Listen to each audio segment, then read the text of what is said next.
Assalamualaikum warahmatullahi wabarakatuh. Alhamdulillahirabbil alamin wassalatu wassalamu ala sayyidina Muhammad wa ala alihi washabihi ajmain.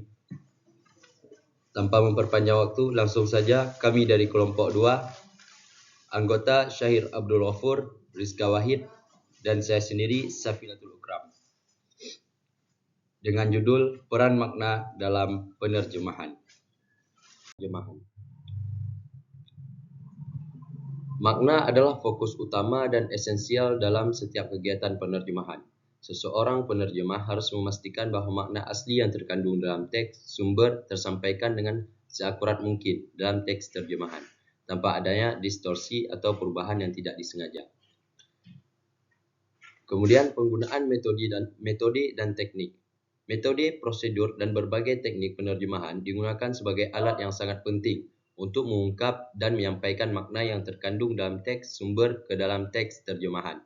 Pemilihan metode dan teknik yang tepat akan sangat mempengaruhi kualitas hasil terjemahan. Kemudian, telaah penerjemahan. Setiap telaah atau evaluasi yang dilakukan terhadap hasil penerjemahan harus melibatkan pembahasan mendalam dan komprehensif tentang makna. Hal ini bertujuan untuk memastikan bahwa penerjemahan tersebut tidak hanya akurat secara linguistik, tetapi juga efektif dalam menyampaikan peran, pesan, dan konteks yang dimaksud. Kemudian konsep makna menurut Al-Asfahani. Kata makna, asal katanya adalah makna yang berasal dari akar kata hana, yang berarti melahirkan, menunjukkan bahwa makna adalah sesuatu yang dihasilkan atau dilahirkan. Apa itu definisi makna? Makna didefinisikan sebagai perkara atau konsep yang lahir dari tuturan atau perkataan. Ini menekankan bahwa makna muncul sebagai hasil dari ekspresi verbal. Proses makna, sebelum seseorang berbahasa, perkara atau ide sudah ada terlebih dahulu di benak. Proses berbahasa kemudian berfungsi untuk mengungkap dan melahirkan makna yang tersembunyi dalam pikiran. Baik, selanjutnya saya akan melanjutkan dari saudara Ukram. Kemudian ada klasifikasi kata, makna yang digunakan. Yang pertama adalah al-khas. Apa yang maksud dengan khas? Khas adalah kata yang maknanya tidak berbagi dengan kata lain dan menunjukkan suatu hal atau individu tertentu. Contohnya, nama orang seperti Muhammad atau nama tempat seperti Jakarta. Kata ini memiliki makna yang spesifik dan tidak dapat ditukar dengan kata lain. Dan yang kedua adalah al-am. Apa yang maksud dengan al-am? Al-am adalah kata yang menunjukkan tuturan yang mencakup dua hal atau lebih secara umum. Contohnya, kata muslimin yang merujuk pada semua orang muslim tanpa batasan. Kata ini memiliki cukupan makna yang luas dan inklusif. Kemudian di sini ada kata dilihat dari makna yang dipakai. Hakikat. Kata yang digunakan untuk makna sebenarnya ciri, makna langsung dan tanpa interpretasi tambahan. Penggunaan adalah dalam konteks formal dan teknis untuk kejelasan. Kemudian pentingnya landasan untuk pemahaman yang akurat dan tidak ambigu. Kemudian ada majaz. Majaz adalah perpindahan tuturan dan hakiki ke bukan hakiki. Yang pertama ada tujuan. Apa itu tujuan? Tujuannya adalah untuk memberikan efek atau artistik atau retoris. Kemudian ada contoh. Contohnya adalah penggunaan metafora atau smile. Dan yang ketiga ada karakteristik. Makna tidak literal, memerlukan interpretasi. Kemudian ada kejelasan makna. atau zahir dan nas. Saya akan menjelaskan di sini zahir dan nas. Apa itu zahir dan apa itu nas? Zahir adalah kata atau kalimat yang menunjukkan makna sesuai dengan aslinya, tetapi tidak sepenuhnya pasti. Memberikan pemahaman awal memerlukan pertimbangan lebih lanjut untuk kepastian makna. Sering menjadi titik awal dalam interpretasi hukum Islam.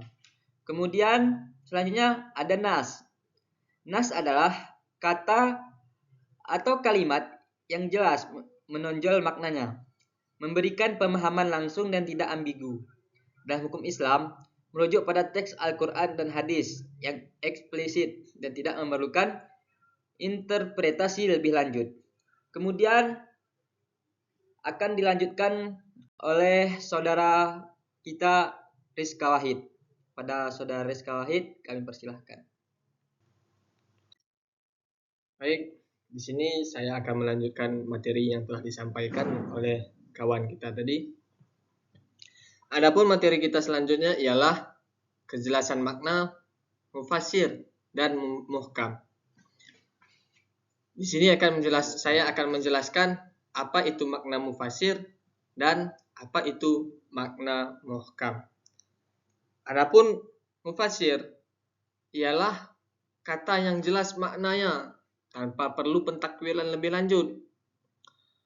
Makna yang terkandung di dalam kata ini sudah cukup untuk dipahami tanpa perlu mencari interpretasi tambahan atau konteks khusus. Kata ini langsung memberikan pemahaman yang tepat dan akurat. Dan adapun penjelasan dari muhkam ialah kata yang sangat jelas dan tegas maknanya, sehingga tidak menimbulkan keraguan atau ambiguitas sama sekali. Makna kata ini sudah ditetapkan secara definitif dan tidak mungkin diinterpretasikan dengan cara yang lain.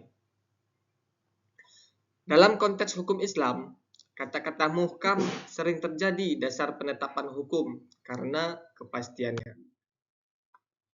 Kemudian, makna menurut ahli bahasa itu ialah etimologi.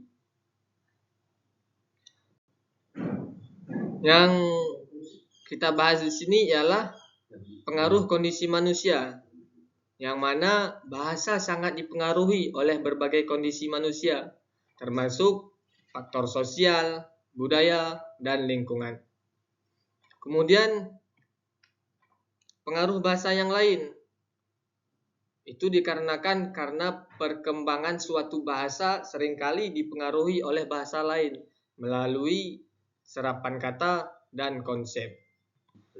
Kemudian yang terakhir, kata serapan dalam Al-Quran, yang mana Al-Quran menggunakan kata serapan dari berbagai bahasa sebagai bagian dari kekayaan bahasa Arab. Terus di sini ada pendekatan. Ada beberapa pendekatan dalam memahami makna. Antara lain ialah referensi, yang mana untuk mengidentifikasi objek atau konsep yang telah ditunjuk oleh suatu kata atau frasa. Kemudian pendekatan yang lain ialah ekstensi. Itu memperluas makna kata dengan menambahkan detail atau konteks tambahan.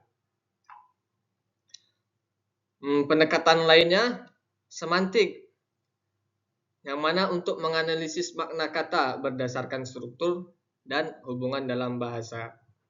Kemudian pendekatan yang terakhir ialah hubungan, untuk memahami makna melalui relasi antar kata seperti sinonim, antonim, dan hiponim. Memahami makna ujaran dengan referensi, ekstensi, komponen semantik, dan hubungan semantis. Kemudian materi yang terakhir, peran kamus dalam pengungkapan makna. Jadi saya akan menjelaskan beberapa peran kamus dalam pengungkapan makna. Yang pertama ialah memberikan definisi yang jelas untuk memahami makna kata secara akurat. Kemudian yang kedua, menjelaskan sinonim dan antonim untuk memperkaya variasi pengungkapan. Yang ketiga, menyediakan contoh penggunaan agar makna kata lebih kontekstual. Yang keempat, menunjukkan makna literal dan figuratif untuk memahami berbagai nuansa kata. Yang kelima, membantu penerjemahan agar makna dapat diungkapkan dalam bahasa lain dengan tepat. Yang keenam, memberikan informasi etimologi untuk memahami asal-usul dan perkembangan makna kata. Kemudian yang terakhir ialah menjelaskan konotasi dan denotasi agar penggunaan kata sesuai dengan konteks. Kamus tidak hanya membantu memahami makna kata, tetapi juga memastikan penggunaan yang tepat. Sekian dari kelompok kami, peran makna dalam penerjemahan. Mohon maaf bila ada kesalahan. Saya akhiri. Wassalamualaikum warahmatullahi wabarakatuh. Ulang dulu suara.